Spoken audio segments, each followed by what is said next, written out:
Comme je vous l'ai dit, il y a ma maman qui me dit bien, c'est pour celui qui est mort qui est fini. Mais tant qu'on vit, il y a de l'espoir. Et cet espoir-là, il faut batailler, il faut se lever, il faut lutter. La vie est un combat, un vrai combat, pas un boxing, mais lutter. Ça met de courage et aller de l'avant. Quand on tombe, c'est vrai, on doit tomber. Mais il faut aussi se lever. Ne jamais s'asseoir pour dire, oh, tout est fini. Non. Donc, elle va vous expliquer à vous. Parce que pour moi, elle est différente de pour elle. Mais aujourd'hui, elle est française. Donc, je vais lui laisser la parole. Maman, ils sont là, ils vont nous regarder, ils sont là vraiment intéressés. Voilà, ils sont là pour les conseils. Et j'aimerais bien que tu donnes ton histoire. Tu dis, explique-moi ton histoire. Et puis, on va voir un peu. Comment est-ce que tu es arrivé en France? Comment est-ce que tu as débuté? Qu'est-ce que tu as fait? Quelles étaient les difficultés de ta vie ici en France jusqu'à aujourd'hui que tu es française et mariée? Ma mère est mariée légalement. Hein. Elle est mariée légalement. Donc, allons-y, maman. Bon, ben, bien, bonsoir encore. Vous savez, rien n'a été facile dans la vie et rien n'est facile. Hein.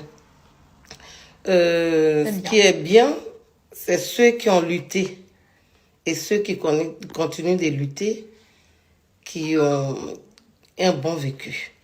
Pour moi, le bon vécu, c'est pas entrer dans les bars, c'est pas dans les champagnes, c'est ce qu'on apprend d'ici difficile. Déjà, avant d'arriver en France, je marchais d'Abobo pour aller au plateau pour chercher du travail. Et c'est comme ça que j'ai accosté un grand frère qui était photographe. Et j'ai commencé à travailler avec lui. Je vendais les photos dans les mariages. Et après, j'allais à la plage pour ramasser les coquillages et puis faire les petits motifs sur les coquillages, les gadgets pour les vendre dans les bureaux. Et ça m'a rapporté de l'argent. Et cet argent-là, j'ai pris pour aller acheter du parfum à Trècheville que je revendais dans les bureaux. Ainsi de suite, j'ai commencé à bouger un peu, quitter Abidjan, aller chercher la marchandise vers Touba au dîner. Et c'est comme ça, à mon retour, mes sœurs, comme tout le monde, sont venues en Côte d'Ivoire et on m'a dit que j'allais venir en France. Je ne savais pas. Et puis, la chance m'a souri, je vais dire ça entre guillemets, et je suis venue en France le 21 septembre 1999 que je suis arrivée en France. Le début a été bien, mais après, je suis rentrée dans la vie française, c'est-à-dire la réalité du terrain. Donc, j'étais confrontée à cette réalité et j'ai dormi même dans le métro. J'ai dormi dans le métro. J'ai voulu même qu'on me rapatrie. Je suis allée à Bobigny. J'ai demandé qu'on me rapatrie. On va se faire, maman. Donc, vous voyez un peu, ma mère arrive en Europe. C'était bien. Elle avait sa soeur, je pense que ta soeur ou ta tante. Ma demi-sœur. Sa demi-sœur, qui l'a fait venir en France. Tout allait bien dans les débuts. Mais après, ça commençait à être dur. Ça commençait à être dur pour elle, où elle a dormi dans le métro. Bonsoir, l'audace. Elle a dormi dans le métro. D'accord. Elle a dormi dans le métro. Vous voyez un peu? Elle n'avait plus le moral. Et elle s'est dit, mais qu'est-ce que je fous en Europe? Si tout est dur, il faille que je retourne chez moi, en Côte d'Ivoire. Elle va venir continuer et vous allez voir un peu. Parce qu'effectivement, elle a demandé à retourner. Elle a demandé à retourner. Parce que quand tu n'es pas vraiment à... C'est vrai qu'on n'est pas vraiment riche dans notre famille. On n'est pas aussi riche que ça. Mais quand même, on se suffisait quand même. On avait quand même une bonne vie. Voilà. Une bonne vie, petite vie tranquille. Voilà. Et quand tu vas quelque part et que tu arrives, tout est dur, tu veux te retourner. C'est comme moi. Quand je suis arrivée dans les débuts au Maroc, 4 mois après, c'était dur pour moi. Hein. Je voulais retourner. Je suis allée même à l'OIM. J'ai signé mon OIM et je dis je partais. Je dis je partais. Parce que je n'étais pas habituée à cette vie-là. Pour rester là et puis faire du n'importe quoi, j'ai préféré retourner. Mais Dieu, étant Dieu, il a permis que je reste. Le jour que l'autre m'a appelé, parce que l'OIM, ils ont mis du temps avant de m'appeler. Et pendant que j'attendais qu'on m'appelle, je cherchais du boulot. Et le jour qui m'a appelé pour me dire, non, Madame Verte, il faut venir à l'OFI pour partir. Je leur ai dit, non, je suis à Dakar. Pendant ce temps, j'avais mon casque sur mon oreille. J'avais mon boulot, j'étais contente. Pendant ce temps, j'avais mon casque sous mon oreille. On me dit, viens, tu vas rentrer. J'ai dit non. Je suis à Dakar. Vous voyez, c'est le travail qui m'a sauvée. Parce que moi, je n'ai pas de travail. Je voulais retourner. Donc, maman au téléphone, elle va venir tout à l'heure. Maman, faut mettre sur truc, hein, sur mode avion. Après, ils vont t'appeler. Oui, faut mettre sur mode avion. Oui, maman. Faut mettre sur mode avion, voilà. Après, voilà, quand on voit que ça va, voilà. Okay. Là, on finit. À vos ordres, chef. Voilà. Oui, parce qu'ils sont là, ils veulent écouter bien. Oui. Ouais. Donc, Donc, on continue. Tu as voulu te retourner quand tu rapatries. Donc, arrivé à Bobigny, les policiers n'ont pas voulu me rapatrier. Et tu leur as dit quoi, puis pour ne pas te rapatrier, maman? J'ai bien dit que je suis sans papier, que je voulais rentrer chez moi. Oui. Et ils t'ont dit... Ils m'ont demandé comment je suis arrivée. Je suis venue par avion. Oui. Ils m'ont dit, mais payez votre billet. J'ai dit, j'ai pas d'argent pour retourner. Et... Elle allait dire à la police qu'elle est sans papier, puis eux, ils disent, ils ne peuvent pas la rapatrier. Vous écoutez bien, hein? Voilà. Qu'on ne vous raconte pas de n'importe quoi sur... Ils m'ont trouvé une médiatrice que j'ai vue. Bon, après, il fallait faire les démarches, c'était long, il fallait aller dans les associations. Et j'ai pas voulu, donc j'ai commencé à travailler avec les papiers de quelqu'un, d'une dame. Je dormais, c'est-à-dire je travaillais de lundi au vendredi chez une personne, et de vendredi à lundi matin, j'étais chez une autre dame. Donc j'avais 2 services. Donc j'avais pas de jour de repos. J'avais pas de jour de repos puisque je dormais chez la personne. Mais figurez-vous, à la fin du mois, j'avais pas de salaire. Ah bon? Oui. Tu dormais chez une dame, tu travaillais chez une dame, tu dormais chez elle? Oui, puisque je travaillais avec les papiers de la personne. Donc c'est la dame qui encaissait le salaire. Et puis moi, j'étais au travail, il fallait que si elle m'a trop donné, c'était 1000 francs. 1000, attends, 1000 2 euros? 1000 francs dans le temps, ça faisait 100 000. Ah oui, d'accord, le franc français. C'était au temps français. Voilà. Donc j'avais ça. Mais j'ai commencé à perdre l'espoir puisque j'avais mon fils qui était là-bas et je voyais la situation, ça a perdu. Je savais pas comment faire et j'ai pété les plombs. J'ai pété les plombs parce que ce qui m'a fait péter les plombs, c'est les comparaisons. À chaque fois que j'allais chez ma tante, elle me disait, tu as vu ta copine là? Elle a trouvé un blanc, hein? Tu as vu ta copine là, elle a fait un enfant, hein? Mais toi, qu'est-ce que tu attends? Donc, c'était comme un harcèlement, une pression, et j'ai pas cédé à cette pression. Et j'ai pris des médicaments, j'ai failli me suicider. Et je me retrouve à l'hôpital psychiatrique. Et là-bas, je croise une dame qui me donne le contact de Madame Chirac. Ah bon? Oui. Et on fait un courrier à Madame Chirac qui me répond et qui demande à ce que la préfecture de l'Essonne me régularise ma situation. Au même moment, je suis partie de Paris et je suis arrivée à Nantes où j'ai été hébergée par un Français que j'ai croisé à la gare. Puisque j'étais partie de Paris, je voulais quitter même le milieu noir et consort. Et je suis arrivée à Nantes, je connaissais personne. Arrivée à la gare de Nantes, je n'avais pas assez d'argent. Et j'étais arrêtée et je voyais... Donc, je vais lui parler. Donc, vous voyez, elle arrive ici en France, dans le milieu noir, dans le milieu africain. Et ceux-là même qui doivent l'encourager, ceux-là même qui doivent la guider, il la démoralise. Il la démoralise jusqu'à la pousser au suicide. Vous voyez un peu le comportement de l'homme noir? Vous voyez un peu comment l'être humain, surtout le guerrier, l'ivoirien peut se comporter? L'Africain. L'Africain en général. Et je sais que beaucoup de personnes parmi vous vivent cela. Beaucoup de personnes parmi vous cela. J'ai tenu vraiment à prendre l'histoire de ma mère pour vous donner de la motivation, pour vous donner le courage de vous battre et de ne pas baisser les mains. Parce que pour moi, vous voyez, pour moi, c'est plus facile. Moi, je suis venue par le mariage, c'est-à-dire, j'ai un visa de 1 an, je suis autorisée à travailler, j'ai une maison qui m'atteint ici, tout ça et tout. C'est vrai que c'était un peu difficile, mais quand même, je me suis en sortie. Mais elle n'aime pas tout ça. Elle n'aime pas tout ça. Sa sœur lui dit viens. Et vers la fin, sa sœur lui met la pression tout et tout. Elle se retrouve dehors. Et la voilà maintenant livrée à elle-même dans un pays où elle ne connaît personne. Et elle voit un monsieur français là. Elle dit bon, je me lance. Une personne qui fait ça, c'est parce qu'il n'y a plus d'espoir. Elle se disait tout est fini. Soit je meurs ou soit je vis. Soit je vais de l'avant, soit où je recule. C'est-à-dire, on fonce. Vous voyez un peu? L'Europe, c'est pas facile. L'Europe, c'est pas du tout facile. La vie, c'est pas facile. L'aventure, c'est pas du tout facile. Non, pas du tout facile, l'aventure. C'est pourquoi toujours je vous dis, armez-vous de courage. Seul votre courage pourra faire beaucoup de choses dans votre vie. Maman, on continue.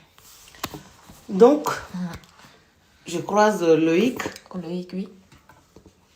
À qui j'explique ma situation. J'ai menti. Hein. Ouais. J'ai dit à Loïc que j'étais venue voir une amie et je ne te retrouve pas chez elle. Donc, je donne une adresse comme ça qui, effectivement, qui hésite, mais qui n'est pas habitée. Ouais. Donc, Loïc, qu'est-ce qu'il fait? Il m'accepte chez lui. Je vais passer la nuit chez Loïc. Dieu merci.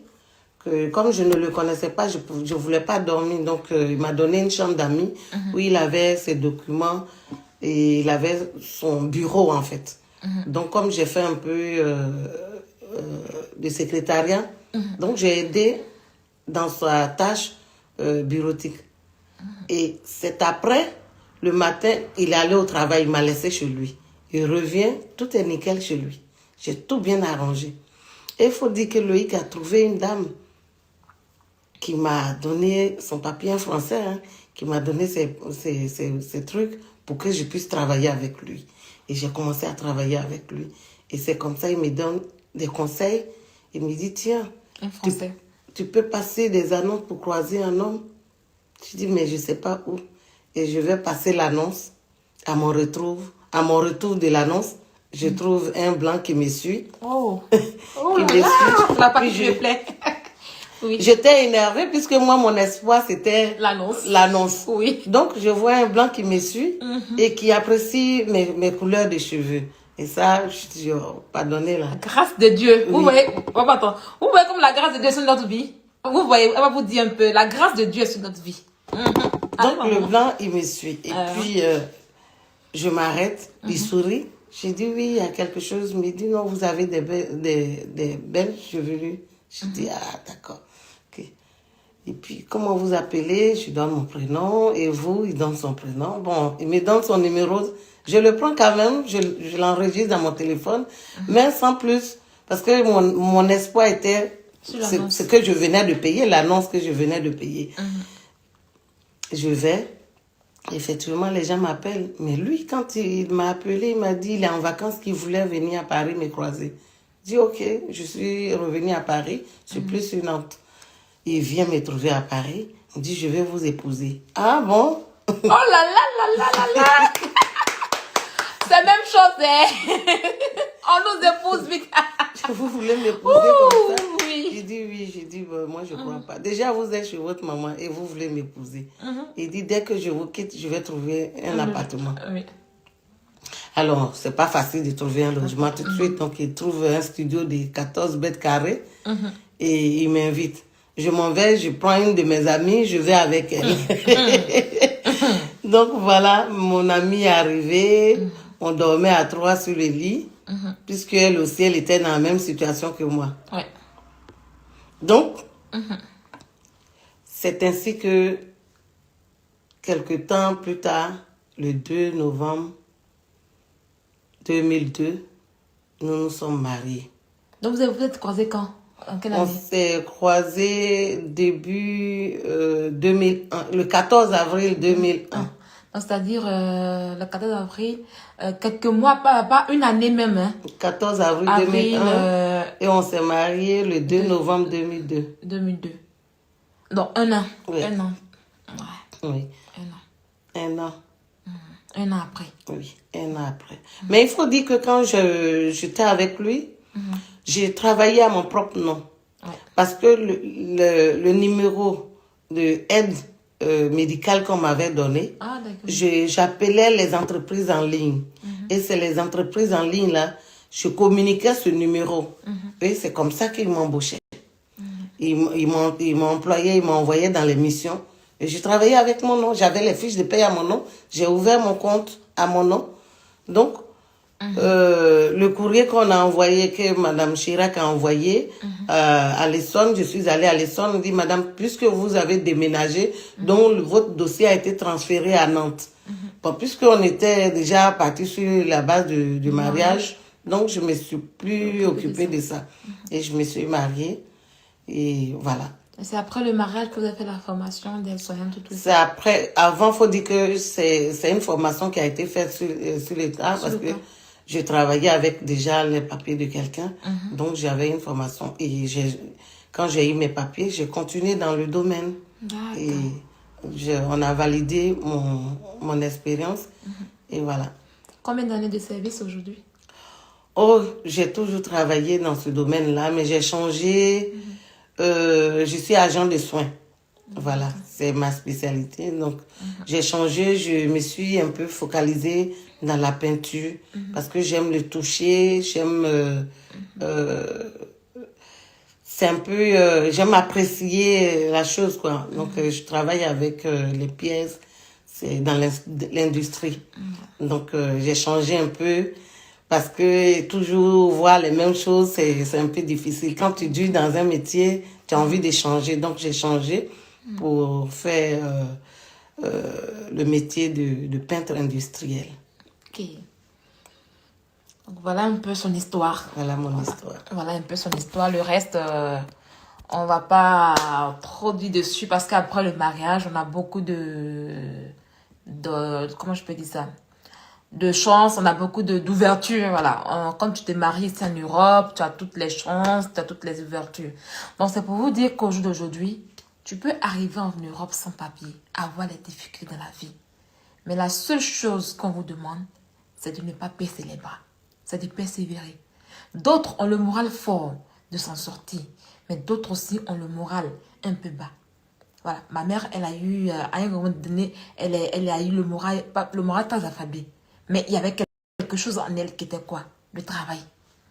Comme je vous l'ai dit, quand tu ne travailles pas, quand tu n'as rien à faire, quand tu n'as pas de boulot, c'est difficile et ça démoralise beaucoup. Ce que les gens doivent savoir, c'est que ici en France, même si tu es sans papier, tu peux travailler. Voilà.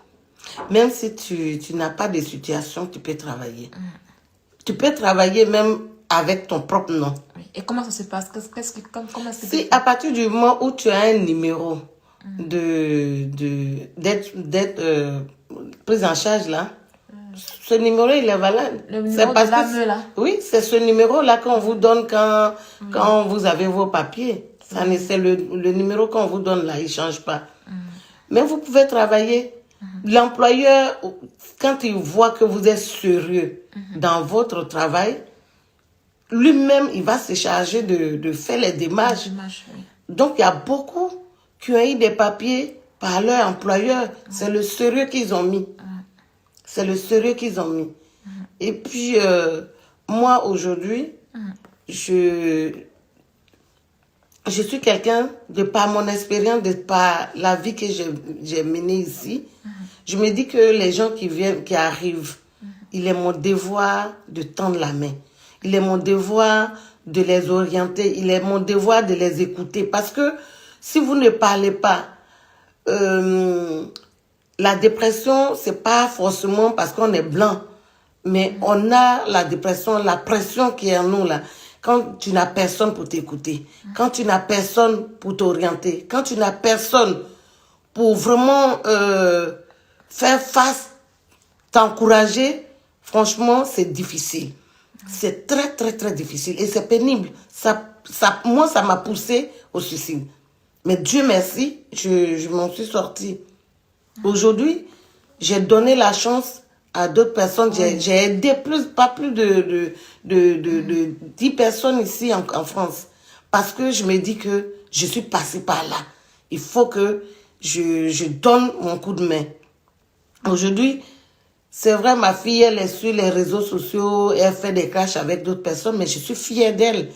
Parce que son parcours, Elle ne m'a jamais, depuis que je suis venue en France, elle ne m'a jamais demandé un service financier.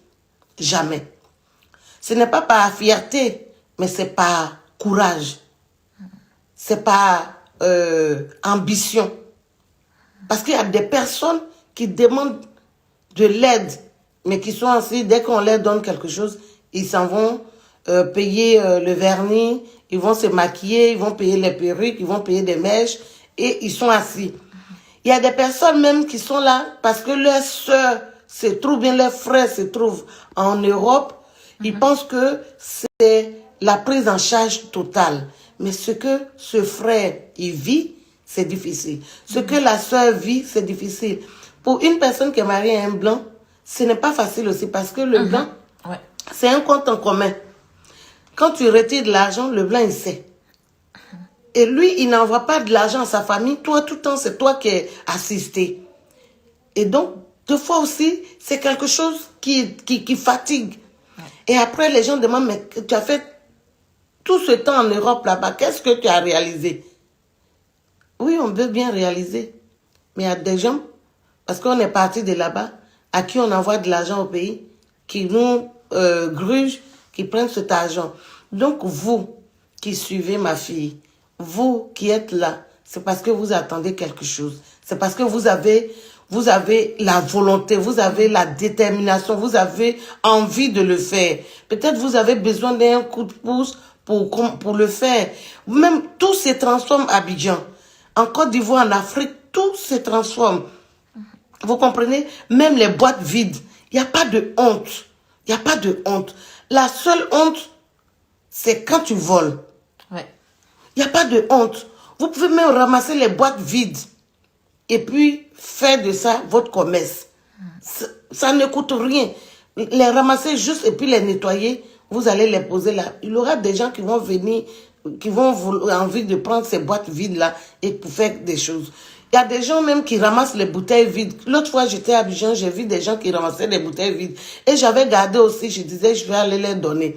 Vous voyez, donc, il n'y a pas de... Moi, aujourd'hui, là, je peux venir à Abidjan puis donner un coup de main à une dame qui vend Gaba ou bien qui vend Attiqué. Tu peux donner un coup de main comme ça, m'asseoir avec la personne pour lui donner un coup de main. Parce que je suis passée par là. Je l'ai fait. Je l'ai fait. Donc, si vous avez vraiment, même ne serait-ce que 10 000 francs, ça peut faire quelque chose pour vous. 10 000 francs seulement, ça peut faire quelque chose pour vous. J'ai été celle-là même qui disait pourquoi les gens ont cassé les kiosques des jeunes filles qui se débrouillent. Souvent, quand j'arrive en Côte d'Ivoire pour faire mes manicures, pédicures, je ne vais pas dans les grands salons. Je vais dans les petits salons du marché, dans le coin. On me dit, mais pourquoi toi tu arrives, tu vas dans le coin comme ça? Non, parce que ceux-là ont besoin de notre coup de main. Ils ont besoin de notre soutien. Voilà. Donc, il n'y a pas de honte. Mais seulement ce que je n'apprécie pas, les gens qui sont là, qui demandent de l'argent à ne rien faire. Et ça, je n'apprécie pas. Donc, vraiment, merci. Merci pour votre courage. Merci pour votre détermination. La vie, c'est un combat. La vie, il faut toujours continuer. Tant que tu n'as pas trouvé ce que tu veux, il faut continuer. Il faut persévérer. Il faut vraiment être humble. Il faut respecter les gens. Il faut vraiment savoir où tu mets les pieds. Il faut savoir aussi faire confiance. Voilà. Ce n'est pas à tout le monde qu'on se confie. Ce n'est pas à tout qu'on dit. Parce que si je vous dis ça, c'est parce que j'ai vécu beaucoup de choses. Maman, comment investir au pays quand on n'a personne à qui se confier? Ben, il faut se déplacer. Hein. Comment investir au pays? Effectivement. Quand on n'a personne à qui confier. À qui confier. Non, je ne vous demande pas vraiment il faut aller sur place. Ouais. Vous voyez? Allez-y sur place. Si vous avez votre argent, il y a des comptes à Abidjan. Ouvrez un compte. Mettez cet argent dedans. Il y a des personnes, comment on appelle, qui sont là. Il y a des annonces qui se passent. Quand vous allez, vous répondez aux annonces. Après, vous retournez derrière pour voir le vrai propriétaire. Voilà. Et puis, vous revenez. Mais vous ne donnez pas de l'argent tout de suite. Voilà. Vous ne donnez pas de l'argent tout de suite. Ça, moi, je vous le déconseille. Parce que sinon, vous allez passer comme je l'ai fait aussi. Voilà. Parce que là, donc, aujourd'hui, moi, je sais avec qui je travaille. Je sais des personnes sérieuses qui sont avec qui je peux orienter, je peux vous orienter ou bien vers qui je peux vous dire d'aller et puis voir. Ne pas dire allez-y donner l'argent, seulement voir, échanger avec ces personnes. Si ça vous convient, c'est vous qui voyez. Si ça ne vous convient pas, c'est vous qui voyez. Mais je ne vais pas vous dire allez-y donner l'argent parce que je ne peux pas prendre cette responsabilité. Seulement échanger et puis analyser vous-même. Donc là, Mariam, il faut, si tu veux investir au pays, il faut aller toi-même sur le champ. Oui. Tu te prends ton congé, tu essaies de t'organiser, c'est une question d'organisation. Tu vas sur le lieu et tu fais tes trucs toi-même. Tu te donnes un temps, tu calcules bien ton temps et tu te donnes un temps toi-même, tu finis et après tu reviens tranquille. Parce que si tu... Merci maman, avec votre expérience, il faut d'abord acheter sa maison ici en France et puis après au pays bien. Ici, quand vous achetez une maison ici, c'est un investissement. Quand vous achetez une maison au pays, je ne sais pas si c'est une maison de vacances ou bien c'est une maison que vous allez mettre en location. Mais ici, il est très important d'acheter une maison ici. Surtout quand vous êtes jeune, la banque vous prête de l'argent. Donc, les jeunes là, de moins de 35 ans, vous avez cette chance. Si vous avez un boulot, un travail, la banque, oui, tout de suite, vous pouvez demander un prêt à la banque. Et la banque vous donne ce prêt.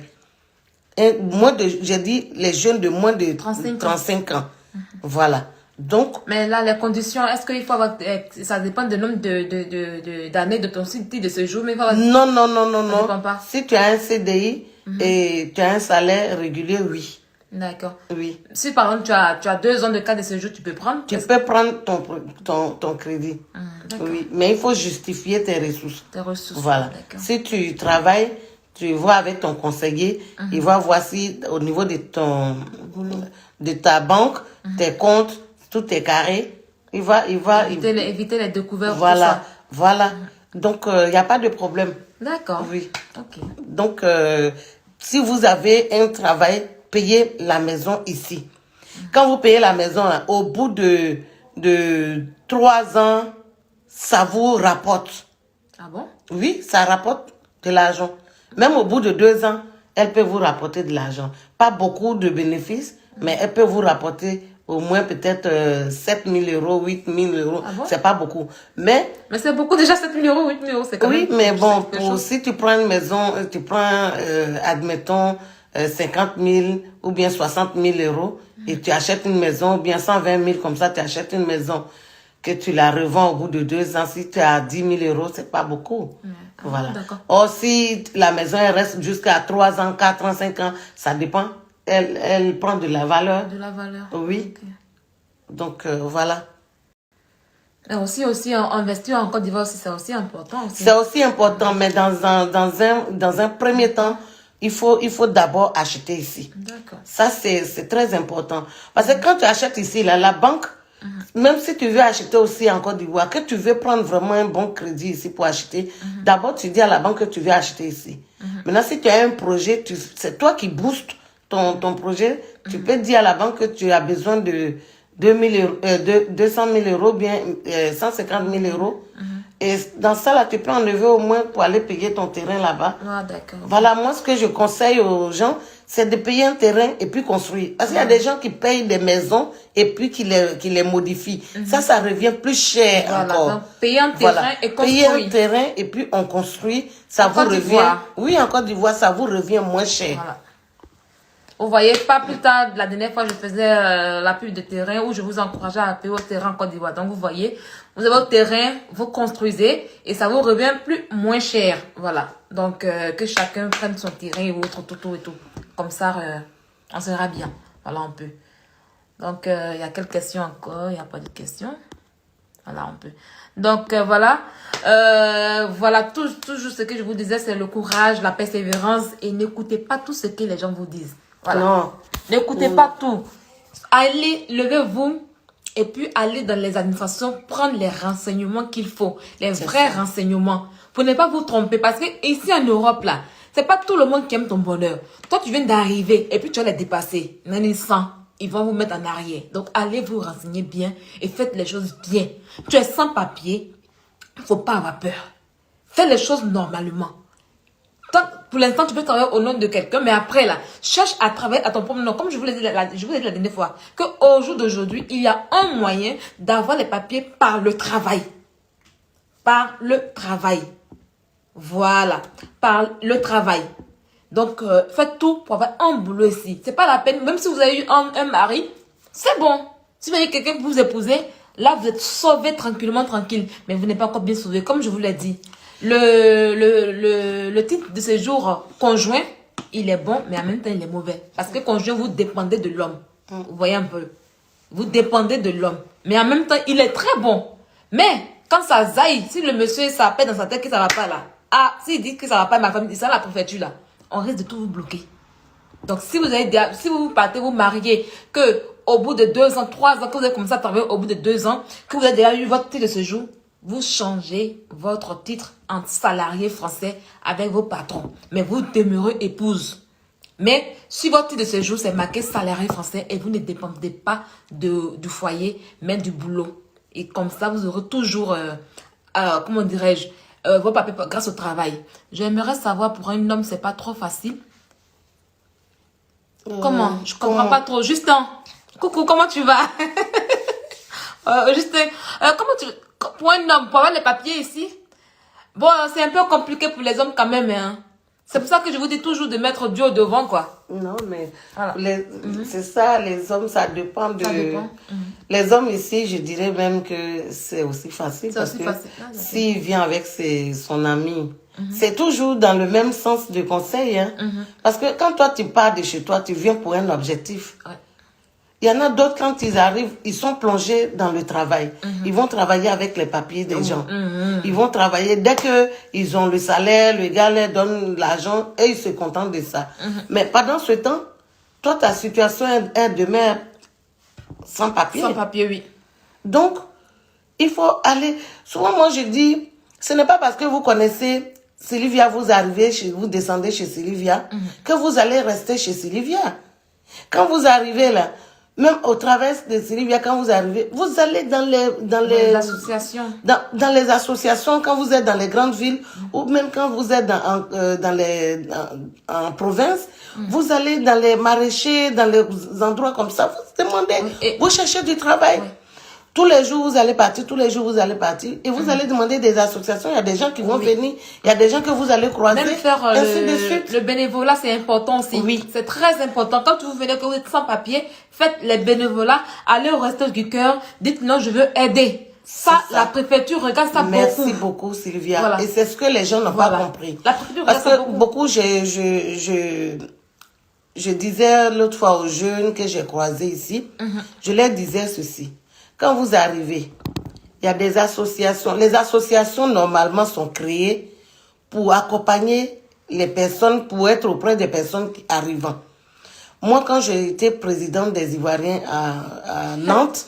On dit la même voix qu'Evie. Ah bon? Oui. Il y avait un jeune qui était reconduit à la frontière. Et j'ai demandé aux gens de signer les pétitions pour qu'on puisse le retenir. Et les gens ont signé les pétitions parce que j'avais cette possibilité puisque j'étais présidente des Ivoiriens. Et j'avais attesté que ce jeune était vraiment impliqué dans notre communauté et qu'il était avec nous. Donc j'ai attesté et j'ai envoyé à la préfecture. Aujourd'hui, le jeune, il est là, il était marié avec une Française, mais j'aurais appris qu'il n'est plus avec cette Française.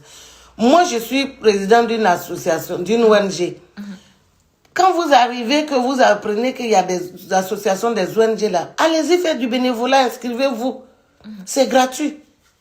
Et quand il y a un problème, c'est l'association même qui s'occupe de ça. C'est l'association, on demande est-ce qu'elle est régulière, est-ce que la personne arrive, est-ce qu'elle est là, elle fait ci, elle fait ça. Puis pour les hommes qui ont des enfants, qui ont fait des enfants, que les enfants vont à l'école. Régulièrement, vous envoyez l'enfant à l'école. Vous allez le chercher, vous partez le prendre. Vous allez le chercher. L'école va attester que vous venez, vous êtes un père attentionné qui est avec son enfant. Et l'association va attester que vous êtes régulier, vous êtes avec eux, vous êtes quelqu'un de sans histoire. Et l'association va vous accompagner. Donc, ici, dans tous les cas, on a toutes les chances. À part quand tu fraudes les transports, quand tu te bagarres, quand tu es dans le milieu où on te prend et puis on te ramène. Sinon, quand tu viens sur le territoire français et que tu es sans histoire et que tu es courtois, il n'y a pas de problème. Voilà. Il n'y a pas de problème. Vous voyez? Allez-y vers les gens. Il faut toujours demander. Il faut demander. C'est vrai que dans notre communauté, les gens ne vont pas vous dire les choses vraies.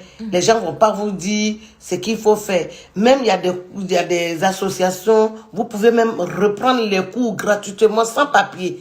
Reprendre les cours. Voilà. Ça dépend de ce que vous allez dire. Parce que ici, c'est un pays de cas sociaux. Donc, quand vous expliquez vos problèmes, je n'ai pas été à l'école, je n'ai pas eu la chance d'aller à l'école, ou bien dites des choses qui vont toucher, et puis on vous prend. C'est ça. Allez-y vers les associations, allez-y vers les gens, posez des questions, allez-y même si vous ne voulez pas de votre communauté, parce que souvent, moi, je ne conseille pas ça. Parce que ceux-là même là, ils nous tirent par le bas. Donc, allez-y vers les blancs même, allez-y vers eux. C'est pas eux tous qui vont vous repousser. C'est pas eux tous qui vont vous repousser. Oui. Voilà. Donc voilà les amis, je pense que ce direct vous a vraiment plu. Voilà, le travail et le boulot ici. Ne jamais baisser les bras. Voilà, ne jamais, oui c'est ce que je disais, ne jamais baisser les bras. Affronter la vie. Osez affronter la vie. Ne restez pas dans la maison. Osez affronter la vie. Parce que la vie est faite de combat. Ne dites pas que non, j'ai tous les problèmes ici, voilà. C'est celui qui meurt qui n'a plus de problème. Voilà. Donc, tout ce que vous avez fait, voir les associations, aller, comment on appelle ça, faire du bénévolat, tout et tout, ça va vous permettre à la préfecture de donner un lourd dossier. J'ai pris mon cas la dernière fois. Moi, ça fait pas un an que ça fait, quand j'ai déposé les papiers du regroupement de mon fils, ça fait pas un an que je travaillais de août à mars. Ça me fait peut-être 6 mois, oui, 6 mois de travail. Mais ils ont accepté mon dossier. Pourquoi? Parce que quand je suis arrivée, je me suis mis automatiquement dans une formation. C'est-à-dire la formation que je faisais allait aboutir au travail. Donc, ils ont pris mes relevés, mes fiches de paye de la formation. Ils ont complété, ça me fait mes 12 fiches de paye avec les dossiers que je donnais, tout et tout. Avec ma formation, mon diplôme que j'avais. Ils ont validé mon dossier. La dernière fois, samedi, quand je regarde, je dis, ah, je suis heureuse, on vient de me bénir. Ils m'ont appelé un samedi week-end, ils m'ont dit, non, Sylvia, on vient tel jour pour visiter ton logement. Vous voyez? C'est pas la magie. C'est pas magie. On suit les trucs normalement. Et mettez Dieu toujours au devant. Ne soyez pas découragés de la vie. Non. Voilà. Ne regardez pas ce que les gens vont dire. Regardez ce qui va vous plaire et qu'est-ce qui va vous faire avancer. Ici en Europe, c'est pas notre pays. Donc, on doit respecter les règles de ce pays-là. Et le Français aime travailler. Le Français aime quand on travaille pour lui parce que ça donne, ça met leur pays en haut. Ça fait grandir le pays. Mais tu viens, ils vont te donner la CAF, ils vont te donner... Actuellement, là, ils veulent tout enlever parce qu'on les surcharge. Parce qu'aujourd'hui, quand les femmes viennent, non, je n'ai pas en grossesse. Et puis, il y a un Français qui connaît mon enfant, c'est fini. Une fois qu'on reconnaît l'enfant net, elle achète à la maison. L'enfant n'est pas entretenu. Parce que l'enfant qu'on fait ici en Europe, c'est pas pour nous, c'est pour l'État français. Tu t'occupes pas de l'enfant, ils reprennent leur enfant. Voilà, ils reprennent leur enfant. Oui. Donc, pour cet enfant que tu as mis au monde là, qui n'a pas demandé à venir au monde, toi-même d'abord là, il faut lui donner le nécessaire.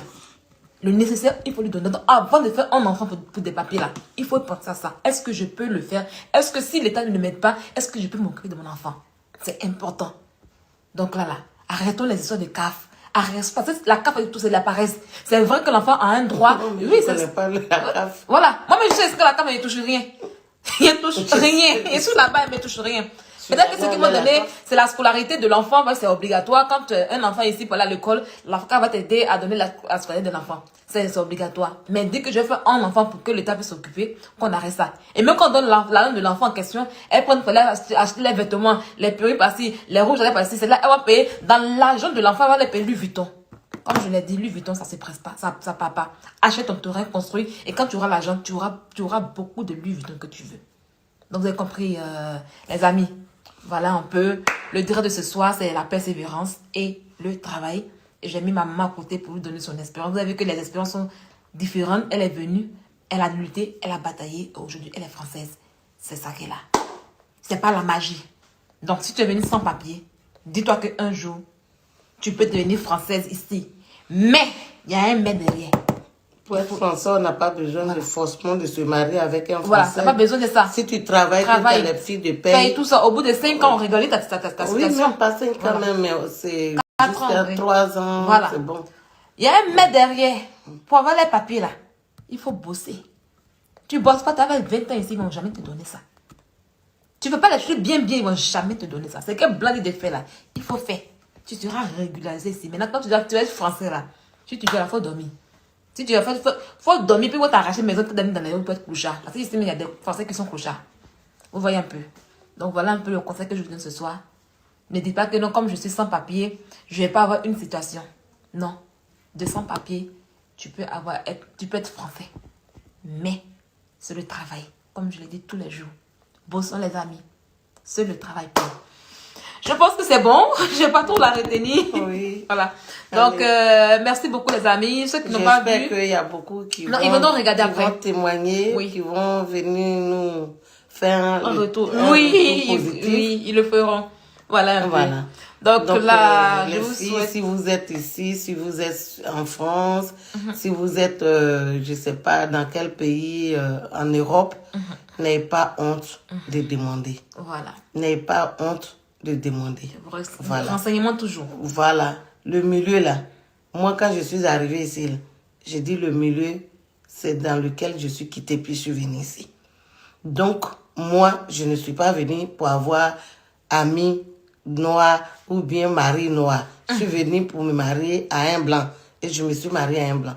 Maintenant, s'il arrivait un jour qu'on divorce, là, je peux rentrer dans mon pays. Là, vous êtes divorcé. Ben non. Et là, elle a fait venir son fils. Hein. Oui, vous avez vu hier. Arrivait, je ne le souhaite pas. Hier, je vous ai montré ma petite nièce là. C'est son seul fils. Elle a fait un garçon. Voilà. Chez nous, on n'accouche pas beaucoup. Voilà. Elle a fait un garçon. Il m'a fait 3 petits enfants. 3 petits. Après Chana, il y a qui encore? Il y a Isaac, il y a Maïra. Maïra, voilà. Vous voyez?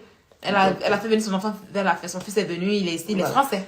Donc, n'ayez pas honte, demandez, demandez, parce que si vous avez honte, vous allez passer à côté de beaucoup de choses. Allez-y sur les hommes, allez-y sur les sites de rencontres et inscrivez-vous. Ça peut sortir comme ça peut ne pas sortir. Voilà. Mais allez-y seulement, faites seulement. À partir du moment où vous ne voulez pas, allez-y, inscrivez-vous. Si vous pouvez, inscrivez-vous, rencontrez des hommes. Vos chances. Voilà. Allez-y partout. Demandez de l'aide. Si vous demandez une première fois, 2 fois, 3e fois, ça peut être bon. Donc, demandez. Allez-y vers les gens. Il y a des personnes qui sont là, qui vont vous écouter. Voilà. Donc, allez-y. Même dans, comment on appelle, il y a des services anonymes où quand tu as envie de parler, tu appelles le numéro et puis tu parles. Les blancs, ils sont là, ils t'écoutent, ils vont t'écouter. Si tu finis, tu as fini de vider. Si tu n'as pas envie de te confier à quelqu'un. Donc, allez-y. Allez-y. Il y a des associations qui sont là, qui nous écoutent dans les gares, comme dans les gares où vous voyez les gens qui sont dans les gares SNCF, qui ont des, comment on appelle, on les appelle quoi là? Les médiateurs ou bien quoi là? Je sais pas trop. Ils sont beaucoup dans les gares à Paris aussi. Vous voyez? Donc, allez-y vers ceux-là, vous demandez, posez des questions. Vous demandez des services qui vous viennent en tête. Si vous n'avez pas, allez-y sur Google. Vous allez voir les pages, tout ça là, ça se trouve, tout est informatisé. Et donc, maman, voilà. Elle connaît beaucoup de personnes. Hier, je lui ai dit que tu vas ouvrir ton agence matrimoniale ici. Elle a dit non. Elle dit, ben Sylvia, j'appelle ma copine qui est au pays, je vais lui... Il dit, attends maman, il faut ouvrir ton agence matrimoniale. Parce qu'elle connaît plein de personnes quand même à Nantes ici. Elle a fait 22 ans ici, elle connaît des gens quand même ici. Et puis, elle s'est mise un peu dans tout. Voilà. Et c'est elle que je vais suivre. C'est elle que je vais ressembler beaucoup. Voilà. Je suis beaucoup donc, fière de Sylvia. Voilà. Le courage. Souvent, les gens ne connaissent pas Sylvia. Ils voient Sylvia qui crache, écart. Mais à partir d'aujourd'hui, je lui ai dit d'arrêter. Elle a vidé son sac. Donc, maintenant, elle va se concentrer avec vous. Si vous avez besoin de quoi que ce soit, même si je ne suis pas avec Sylvia, vous demandez. Si je peux, je le ferai. Voilà. Si je ne peux pas, je ne peux pas mentir.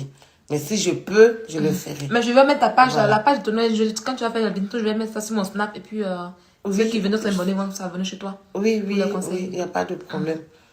L'ONG est représentée aussi en Côte d'Ivoire. Côte d'Ivoire, voilà. D'accord. Donc, voilà. Voilà un peu.